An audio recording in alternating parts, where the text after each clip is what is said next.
Hi, I'm Siobhán Fletcher and welcome to the latest edition of our newscast. Last year, the island's children's champion firmly set out her stall for the following 12 months. Kerry Sharpe MLC stated her priority for the upcoming year was children with complex needs, and her new report is the culmination of that work. She told me there are still numerous really big gaps in services on the island for both our children and their parents or carers. My name's Kerry Sharpe and I'm a member of the Legislative Council.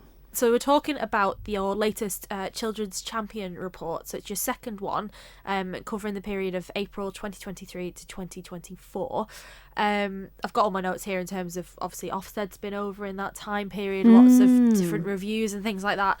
And you've said in the report that you've kind of used their findings as well as what, I guess, caregivers and people and parents are telling you. So how do you, I guess, first of all, how do you go about compiling this report then? What's the process? So as the year goes by, I mean, I'm a really meticulous note taker. So as the year goes by, every time someone contacts me, I try to deal with their issue or I signpost them in the right direction. And although my terms of reference say that I can't get involved with individual cases, what I do is I keep my ears open for recurring themes. So the previous year, the most people who got in touch with me as Children's Champion were parents of children with complex needs. So I did say in my first report that my second report would concentrate on that cohort. So I've collected together through people calling me, through me going into special education units and talking to parents and children themselves. I've compiled the main issues that they have flagged up to me, and that's what I've concentrated on in the body of this report, and most of them then have fed themselves into the recommendations. Well, perfect. So, I mean, speaking of the recommendations, so I've got them here. You've got 7 recommendations within this report, and the report's going to go to Tynwald this month, isn't it? Mm-hmm. In amongst all the budget stuff and everything else, it'll be a busy Tynwald. So can we run through some of the recommendations? Is sure. That okay. So I guess a couple of them, the theme there is advocacy and almost like making sure that people's voices are heard. And you talk here about, establishing an actual official channel and the independent advocacy for children in care. And so is there a theme there of just making sure that these kids' voices are heard, really? Yeah, so in the Ofsted review of the Isle of Man, one of the findings was that there is an independent advocacy for children who are looked after. And although within Manx Care there is a children's rights champion, and she does a fantastic job of listening to the children, at the same time there isn't anyone who is external to Manx Care who children can talk to. So the example that I use in the report is a 16-year-old who got in touch with me who was really afraid that they were having to leave their semi-independent accommodation and be moved on into independent accommodation because basically Manx Care needed that space within that particular semi-independent home. So it's like this domino effect that I keep talking about, and I've been talking about it for a couple of years now, whereby at the moment within the system, one child comes in and then it kind of almost shoves the older children out. So this 16-year-old was really upset, didn't want to move on into independent accommodation, didn't feel ready, got in touch with me. That 16-year-old made an official complaint, he being the first child who'd ever made an official complaint about, I don't feel ready to move on. But that complaint, it went to a panel, but it wasn't upheld because that's the current system. And I do think that we need to have independent advocacy.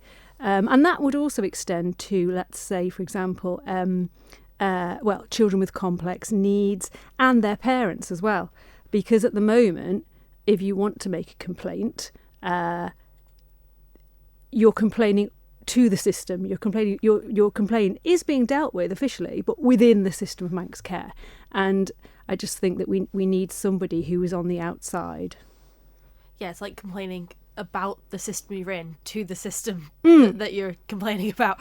And you mentioned there, even like that domino effect of older kids being sort of moved out into the next stage of that, journey for them. But you're mentioning like a 16-year-old there, they're not that old. So is there still that issue of, looked after children sort of being left to fend for themselves a little bit once they hit a certain age? There's still that cliff edge of care, definitely. It's not that our children are just completely left to go off into the world on their own, until they are 18, they still have their care workers. Even if they go to live independently at 16, they're still within the care system. They still have care workers they check in with. And then after they're 18, they still have leaving care workers that they can check in with. It's more sporadic because actually currently it's not within legislation that government has any responsibility at all once you're over 18. That's something that we're all trying to change, and hopefully there will be an amendment to the Children and Young Persons Act this year which will sort that out. When I brought my recommendations through last year, Tynwald did agree that the care that children receive when they're in care should be related to need and not age. So Tynwald definitely did agree that, for example, leaving care, that there shouldn't be an age attached to it.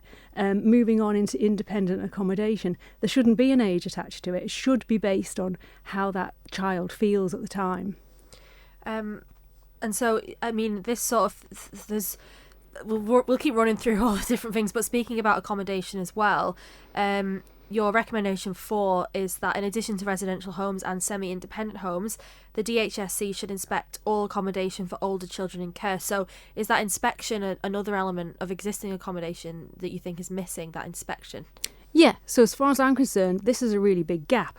So DHSC does inspect all children's homes and the secure unit. And that's an ongoing light inspection, if you like, sort of constantly running, and then also one big inspection at the end of the year, from what I understand. So that's all very well covered. But another example of someone who came to see me was a 17-year-old girl who had been placed into independent accommodation, but she was still in care, but she'd moved into independent accommodation. And she was in, officially it's a bedsit, but I'd call it a subdivided bedsit because she showed me a photograph. It's a tiny, tiny room, a cell-like room. So she came to me because she was scared to stay in that accommodation because the bathroom had showers in it and there were shower cubicles, but it was like a communal bathroom with shower cubicles. And most of the other residents within this house of multiple occupation were men.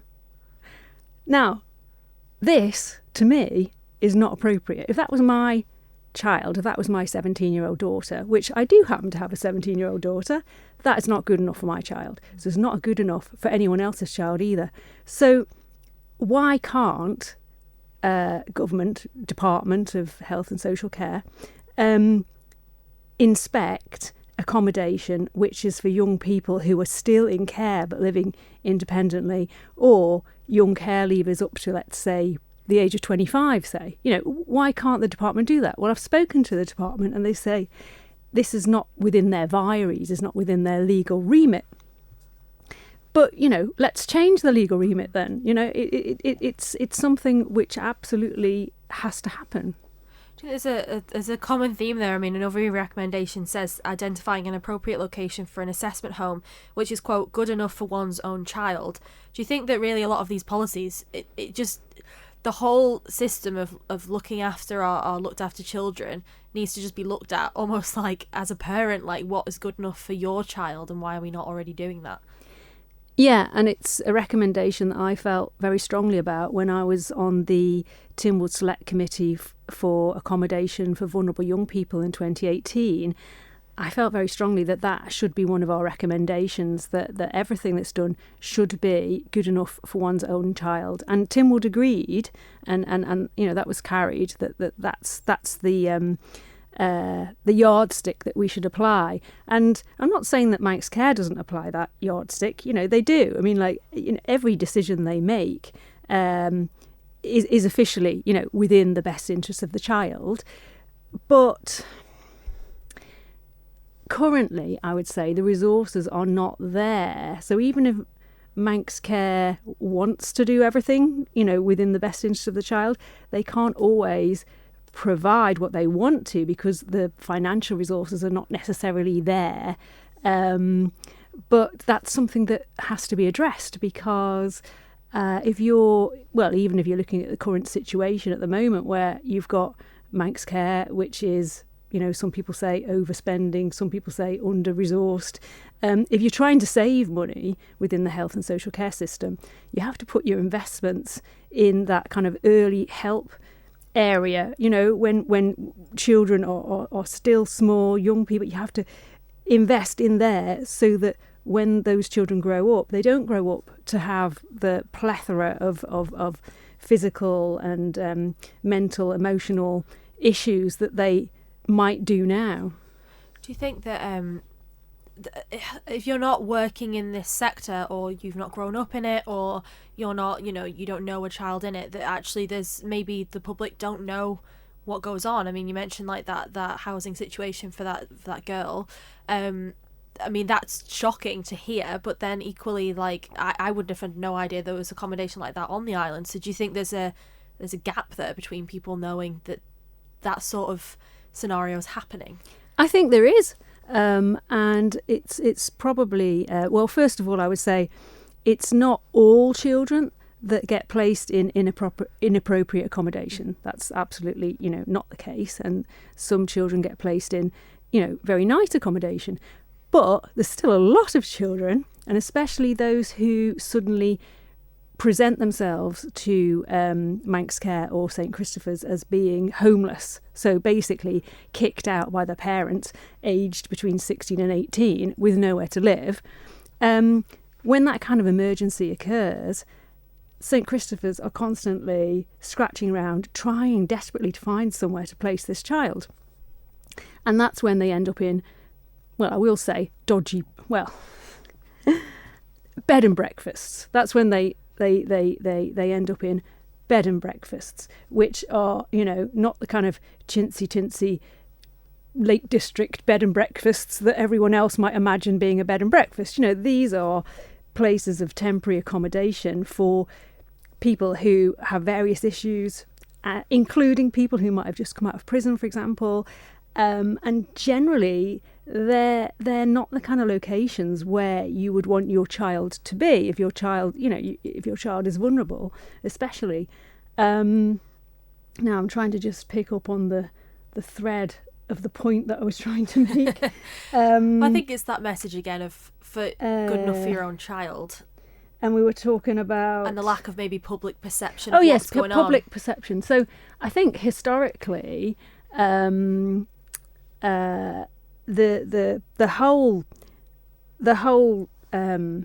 whole subject of children being in care and what their care entails has been not really talked about. It's always been something that's been kind of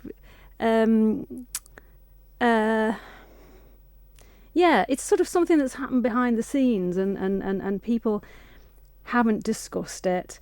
And I think, having spoken to a lot of older people who've been in care, there was always, there still is, a stigma attached to being in care as well. Like, even fairly young people talk about how they... sorry, I'm all over the place here. No, but don't worry. When I've spoken to older people who've been in care, they talk about the terrible stigma that they felt when they were at school about being in care. And they did get bullied, and they didn't want to be different. They didn't want anyone to know that they were living in a care home. When I talk to young people these days who are still in care or have just left care, they tell me in general that it's not their peers in school that have been the problem. It's their friends' parents that have got the stigma about their child mixing with a child who's in care. So there's still a kind of an old-fashioned stigma hanging around, if you like, and it's not something that people have talked about. And also, I don't think that government, if you like, has encouraged children in care and care leavers to talk openly about their experiences either. I mean, that might be from a protection point of view, that government wants to protect and doesn't want them, being exposed. But at the same time, it doesn't help us understand what all the problems are. Yeah, I mean, there's so many recommendations here. Rather than running through them all one by one as well, I suppose alongside the issue of not issue, but issue of sorting out the system for looked after children. You also have some recommendations to do with kids with complex needs as well. One of which is jumped out to me is the consideration of a government multi-agency complex needs nursery with specialist staff. Because I suppose we're seeing more and more kids go through nursery from that very young age with complex needs, and where's that been pinpointed as a recommendation from? Is that from staff at existing nurseries? Is that from parents? Like, what's informed that? So just to be clear, within my report here, I've been very specific about who I mean by children with complex needs. So I've focused on the Children and Family Services definition of children with complex needs. So that's children who have very complicated health needs and sometimes mental health needs, and that it doesn't include children who've got additional needs. Mm-hmm. So that might be children with autism, for example, or ADHD or behavioural issues. It doesn't include those. It's just focused on a very small cohort. Mm-hmm. So this small cohort, very often they're not mobile. Very often they will use specialist wheelchairs. Sometimes they can't swallow. They have to be fed through a feeding tube, for example. So these are the children that I'm talking about. And nurseries are just not equipped to take these children. And parents who've spoken to me feel very strongly that their children should have the same opportunity as their peers to go to nursery and to get ready for school. And it also serves as some level of respite for parents as well, because if you do have a child who's got complex needs, very often you don't sleep at night because you're tending to your child. I spoke to one mother who has virtually she's not had a night's sleep all the way through the night since she had her child, because the child is prone to having fits during the night, seizures. These parents are on constant alert 24 hours a day. Very often they have to leave their jobs to look after their children full time. They're very often marooned in the house because, I've spoken to parents who can't afford a specialist van to put their child's wheelchair in, and they can't get the wheelchair on the bus. So they are marooned, especially in the school holidays. It can be 6 weeks. The whole family is marooned and not able to go out. I suppose with that then, this is where all this comes into it. So appropriate respite, including holiday respite, public space changing places, presumably with things like a hoist and actual accessible changing places, transport available for those families who have no other means of leaving the house, but even like things like fully accessible play equipment and all of these with the caveat of across the whole island as well, not just localised in one area. Are you hopeful that this recommendation will be picked up to just sort of give families that opportunity to get their children out more and actually not be marooned in the house? I know that this is what parents and children want, and that's why it's my recommendation. At the same time, I know that government has got an awful lot of challenges at the moment, and especially the Department of Health and Social Care, in terms of financial resources, has got an awful lot of challenges. So I haven't composed these recommendations presuming that the Department of Health and Social Care is going to be overjoyed and say, yes, of course, Kerry, we're going to wave our magic wand and we're going to provide this within a year or a year and a half or whatever. But nevertheless, I've made these recommendations because they need making and these subjects need discussing. Now, I don't care who solves these problems, and these parents and these children don't care where the money comes from. They just want these problems solving. So, it might be that the department says, look, we just can't do this at the moment. Right, okay, well, fair enough. But how are you going to solve the problem then? Government, right across government. How are you going to solve it? I don't think that government necessarily needs to pay for everything. Government can't pay for everything. But I believe that there are financial resources out there, maybe within the private sector, maybe within local authorities, charities. We could take money from different pots and put it together and solve all of these problems, but we just need to think about things a bit differently. But I do think there has to be some kind of oversight by government to somehow facilitate all of this. And so I suppose then, are you hopeful that this will happen eventually, even if it's not in the immediate term? Are you hoping that someone, whether it's that joint up working of all the different authorities or the different government and charities or whatever it may be, that give it 5-10 years we might see some of these key things for these families implemented? I don't expect things to happen overnight, but I do expect things to happen a lot quicker than 5 or 10 years, because I do think that there are people, I think there are organisations, there are private companies out there who really want to put back into the community. And it would only take one person, for example, to say, oh, well, actually, our company will sponsor a public space changing place in the West, or our company will sponsor one in the centre of the island. And then we'll have like North, South, East, West. It might be a company that decides, this year we are going to make sure that there's enough accessible play equipment throughout the whole island. So if we don't start having these conversations, no one's going to hear about it and no one's going to come forward. But I think that these problems are that they can be solved. They're not unsolvable problems. They just take a different way of working. Perfect. Like I say, we could go for every single recommendation, but is there anything else you want to highlight or talk about in particular? Well, there's the young carers. The first one, recommendation one. There needs to be. So at the moment, I've included young carers in my report, and it's not because young carers have been getting in touch with me, telling me about their issues.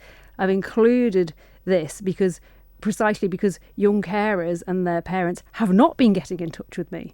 But that doesn't mean to say that they don't have issues, because we know that Crossroads have 149 young carers on their books at the moment, receiving support. And we know that 154 are on the waiting list for Crossroads to receive support. So, what that makes me think is, gosh, here's all these under 18s out there who are all at home caring for a parent or siblings, and we don't know what their needs are. Mm-hmm. And if there was some kind of method whereby government or Tynwald or both could hear the voices of those young carers, then we could do something about these problems sooner rather than later. It's again that kind of having a voice outside of the system to feed into the system rather than someone already in there, kind of thing. And the worry with young carers is that the system doesn't necessarily know about them. I mean, teachers are now being trained to recognise when a child might be officially a young carer, but a lot of these children don't want their teachers to know, they don't want their schools to know that they're actually spending the rest of it, or they're not coming into school because they're caring for a parent. They tend to keep it quiet. They don't want to be seen as different. So that's sort of quote unquote stigma thing again of the kids in care as well. If like they're actually, it's not something that they should be trying to hide because they could get support, but they just don't know or want to sort of communicate that. Yeah, and I think the more that we can be talking about this sort of thing, the better. Perfect. Is there anything else you want to add? I don't think so. There's the assessment home which you mentioned, which is on an industrial estate, for goodness sake. Yeah, How can that be? What I suppose what actually is that currently, the assessment home in this current state, and what would you like to see it become? Well, Ofsted mentioned that the current assessment home, which is where children go to live when they first get brought into care, was not homely, if you like. Lots of banging fire doors and locked doors and that kind of thing. And it was certainly something that the recent independent chair that we had of the Children's Services Improvement Board commented on. She was absolutely astounded. Ofsted were astounded about the location being on an industrial estate. Although I noticed that within the Ofsted report, it doesn't actually, it doesn't say that they were upset at it being on an industrial estate. But you know, I know that that they were shocked. You know, if you kind of close your eyes and imagine what it's like to be a 7-year-old child who's put in a car, you know, removed from your home, taken into care, and where is it that you're taken to for, let's say, the first 3 months? An industrial estate opposite the secure home. I don't think you have to be a children's professional to see that is not an appropriate place for a child to be. To compile her report, Mrs. Sharpe heard from a variety of people representing our island's most vulnerable children. One of those charities was Manx Newscast. Health coordinator Andy Hodkin told me the community they support can often be overlooked, but they have the most beautiful voices on the Isle of Man, and their job is to be their microphone. So, first of all for me, can you just introduce yourself? Yeah, so my name's Andy Hodkin and I'm the health coordinator at Manx Newscast. Perfect. And so we're talking today specifically really about this Children's Champion report and the recommendations around kids with complex needs. I guess first and foremost, for anyone who maybe isn't aware of kids with complex needs on the island, I suppose, what does that look like and how does the charity deal with it and things like that? Okay, so children with complex needs, if you look at statistically speaking, 10% of children will have some form of disability. We have 17,000 children on the island. So when you look at that, we're looking at 1,700 children who would be classed as having complex needs. And that would include things like learning disabilities, physical disabilities, complex underlying health conditions. And, you know, I think the reality of that as well, I mean, even speaking to Kerry, is some of these children, and we'll get to the recommendations she's made, but, you know, they have such complex conditions that actually oftentimes their families can't take them out and about, and because there's not provision for certain things for them. Isn't that's kind of the reality there? Yeah, I mean, it's for lots of these families who have children with complex needs, there is a lot of social isolation. Research will tell you that there's 5 times the amount of social isolation as there is for children that don't have disabilities. There's also issues about accessibility, specifically things like accessible toilets, which we have very few of here on the Isle of Man. But it can also be behavioural issues. Some children with autistic spectrum conditions or learning disabilities, for example, can find busy environments difficult. So busy playgrounds, Strand Street can be a real obstacle for some kids. So yes, it can be a socially isolating and inaccessible place to be at some points. And so you're coming up with speaking to us today, but you've actually just recently briefed political members on the Isle of Man as well. Was that just giving an insight into the realities, really? Yes. So it was in response to Kerry Sharpe, Children's Champions report, 2 specific recommendations, and there Kerry collaborated with a wonderful parent, Lucy Dolman, who has a son, Charlie, with Down syndrome. He's a really strong advocate for the learning disabled and complex needs community. What we wanted to do was kind of make the recommendations real and visible to the MHKs and the MLC. So we did 3 presentations with them yesterday. I delivered one on children with learning disabilities. That's our remit at Manx Newscast. And then we had a paediatrician that gave a talk about children with physical disabilities, complex health needs. And then Lucy did an amazing job talking about not only her personal story, that she's personal journey that she's gone on with Charlie, but she was representing 1,700 families that have children with complex needs. So we wanted to make it real. It wasn't just a piece of paper with recommendations on. These recommendations could have a direct impact, positive impact on those families. I mean, let's switch to the piece of paper because I've got it in front of me here. So the 2 recommendations specifically. So Ms. Sharpe made 7 recommendations across this report, but 2 are specifically to do with kids with complex needs. So the first one is basically the consideration of a government multi-agency complex needs nursery with specialist staff and reporting on that to Tynwald by the end of July 2026, so sort of how that would be implemented. Yeah. That recommendation's been accepted by the Council of Ministers. I suppose, is that something that you see a need for on the Isle of Man, this sort of complex needs nursery then? Absolutely vital. Any parent who has a child with complex needs will tell you that finding childcare has been almost impossible. But what this nursery will do, the multi-agency bit is the important part of that. Because what we spoke about yesterday in our presentations, all 3 of us, was the importance and the positivity of early intervention. Speech and language would be a good example of that. If children have good speech and language therapy, because lots of our children struggle with their communication, it sets them up for life. If they don't have that, which they currently don't, the speech and language interventions here are very limited. That leads on to all sorts of other issues in terms of behaviour. If you can't communicate with somebody, you have to communicate in other ways, and that can come out as distressing or challenging behaviours, for example. So that early intervention, when it happens, and it's not just speech and language therapy, it could be occupational therapy, physical therapy, that sets these children up. It provides a platform for growth and development. Without that growth and development can't happen. There's huge potential for our children with complex needs here on the island, but if it's not developed, if it's not nurtured, that potential stays locked in. So that nursery, the fact that that's been approved, we fully applaud, and we're really pleased with. We hope it happens.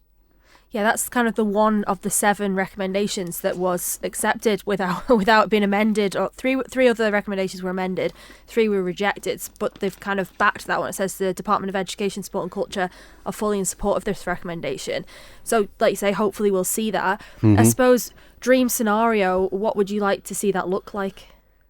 Multi-agency or trans-agency. That means kind of all the different departments.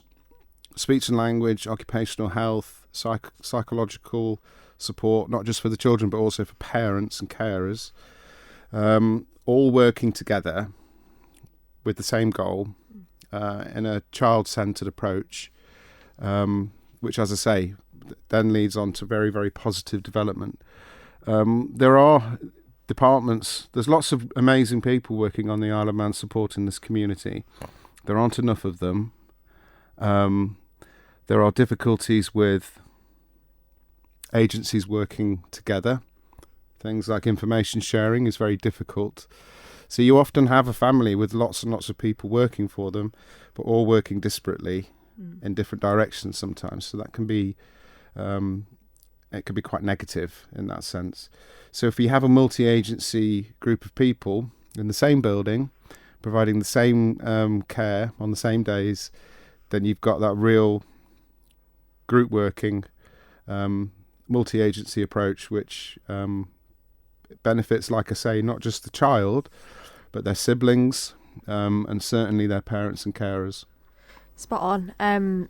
So then, recommendation 7 then, this is where it gets sort of interesting. So I ran through this with Kerry when she was in. So I'm just going to read a little bit of it. So this says that there should be an overall strategy for children with complex needs, which I suppose actually, before we go into the detail, do you agree with that? There needs to be this overall strategy of what exactly do we need? You're talking about early intervention, speech and language.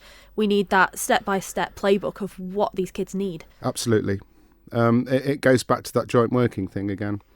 I know this is an island that has lots of strategies, and there could be an argument for why we need another one. But this one, it's particularly important. As I say, the group of children that we're talking about here, historically, traditionally, here and in the UK, are often overlooked.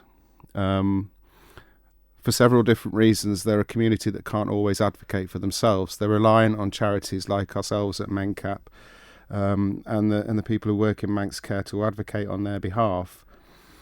So if we're all working from the same sheet, so to speak, from the same strategy, then that can only be a good thing. So yeah, we really want there to be a complex needs strategy.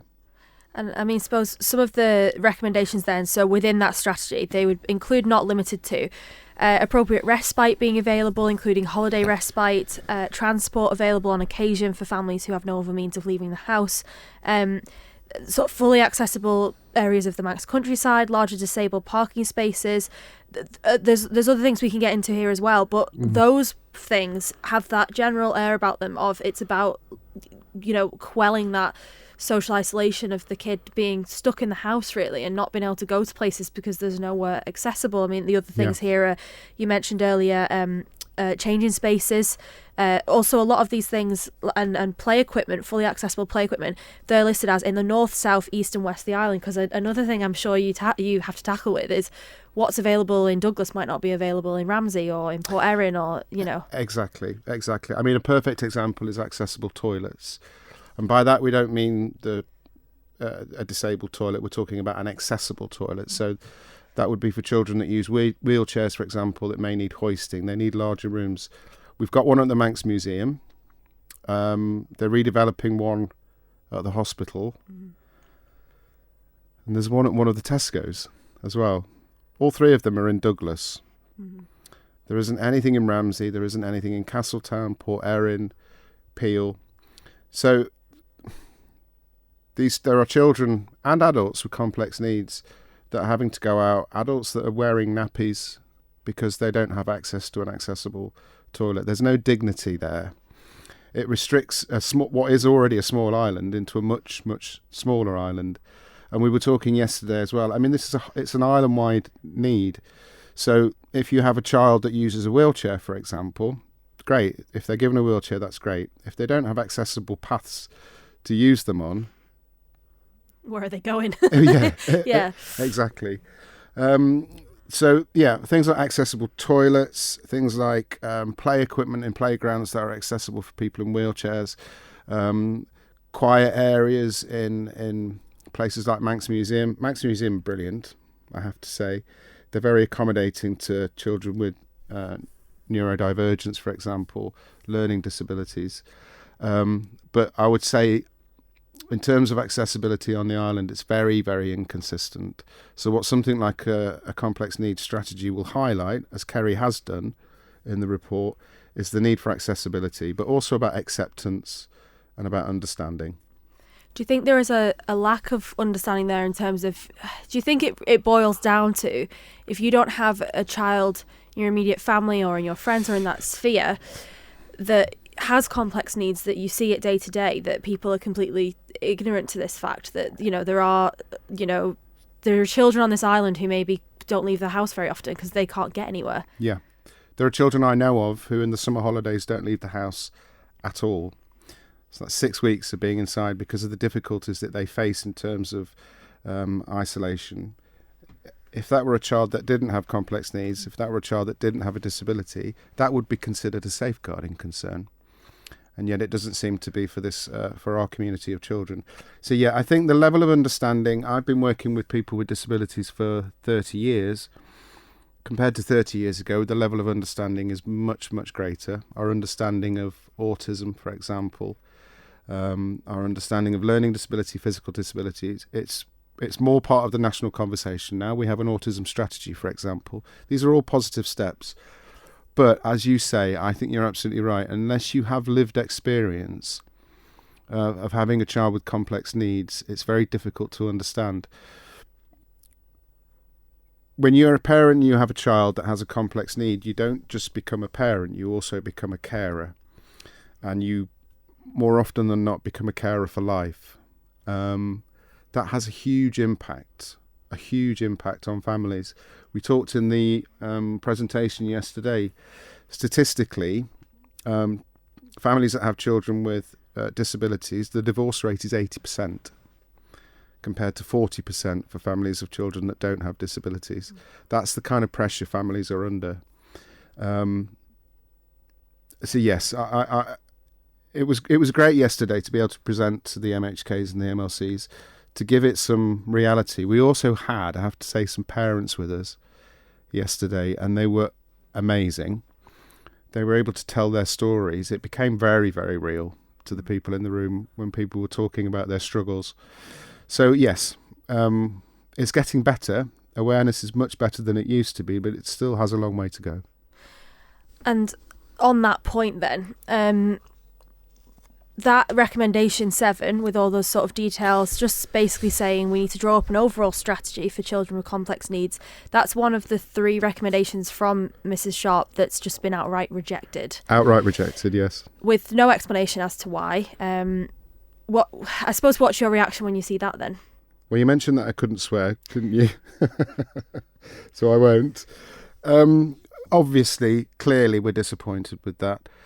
I mean, it's difficult for us to understand why. The things that Kerry was recommending about short breaks, effective short breaks, for example, accessibility, this is all information that the government already knows. What we highlighted yesterday is that we've had, even in just the last 2 or 3 years, several strategies that highlight the needs of children with complex needs. So we have a childcare strategy in place, which speaks directly about inaccessibility of nursery provision for disabled children, for example. This we already know. We've got a short breaks review that was completed 2 years ago, which highlighted the need for a much broader range of respite opportunities, short break opportunities, which keep families going. That's already been highlighted. We have an autism strategy in place, which talks about health and social inequalities. We already know all these things. There is a complex needs strategy already in place, in essence. It's just in about 6 or 7 different strategies. All we were asking for yesterday, we don't need more reviews, I don't think. We don't need more consultation. Ourselves at MenCap, charities like Autism in Man, the paediatricians and the people that work at Manx Care, we all know what needs to be done. All it needs is for these bits of information to be put together into one document. We could write it for them tomorrow.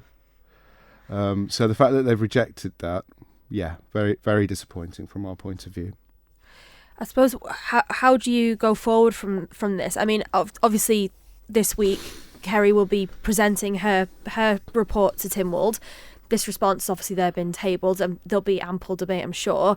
The MHKs that maybe you present and MLCs you presented to yesterday might have their opinions because they were at that presentation. Are you hopeful that maybe the message will get through to enough of those politicians that maybe they will fight for this sort of thing? Yeah, we have to be hopeful. I mean, we really believe that we've got a strong advocate in Kerry as children's champion. She's had a real focus this year on children with complex needs. The MHKs and the MLCs that were there yesterday were very receptive to what we had to say. They were also, I have to say, very moved by some of the personal stories that the parents were amazingly brave in telling. It's hard work doing that kind of thing. So what we really want to do is we just want to keep the momentum going with this. We don't want it to be another thing that comes and goes. So our role at MenCap will be to keep that conversation going. We're there to represent those children with complex needs. We're there to represent their families. We want to be their microphone in that sense. So we'll keep pressing. Amazing parents like Lucy. Lucy won't give up. She's an amazing advocate for our families and parents. So I'm very certain that she won't give up either. So it's about moving forward together. And I think with Kerry and with some of the MHKs that were there yesterday, some that weren't able to attend, there are some strong advocates. So we just want to keep it going, really. I know we could talk about provision and what would be the ideal world for hours. I suppose the core thing I would like to highlight as well is if anyone's listening and they want to know more about MenCap or what you do or how they reach out or support, things like that, how do they get in touch with you? And I mean, what's the process like? And I suppose just let's give a plug to MenCap here. Tell me a little bit about your work on a day-to-day. So we're a registered charity. Statistically speaking, because there isn't an official database of people with learning disabilities, but if you go with the statistics, we're looking at 1,700 people on the Isle of Man. And our remit is to empower the lives of all 1,700 of those people, and their parents, their carers, their families. Like I say, some parents, if you have a child born with a learning disability, your life changes. It's a very, very different narrative. And what we do at MenCap is to support those families through that journey. So there's lots of emotional support that happens, but we also do a lot of practical, fun activities for both children with disabilities and adults with disabilities. So we have a fantastic school holiday programme of activities. That's going to be starting next week in half term, where they'll be doing loads of great fun things. And for our adult community, we have weekly drop-in sessions, art and craft sessions, music therapy sessions, pause for therapy, coffee mornings, adventure sessions, so lots of fun stuff as well. But I guess what we're there to represent that community of people. We're there to ensure that they remain visible, because like I say, it is a community that can often be overlooked. They have the most beautiful voices on the Isle of Man, I think. And as I say, we're there to be their microphone. I think they shine a light and bring out the best in all of us. So we're here to kind of illuminate that light for them. And it's families and children and adults that can't always, metaphorically, stand alone.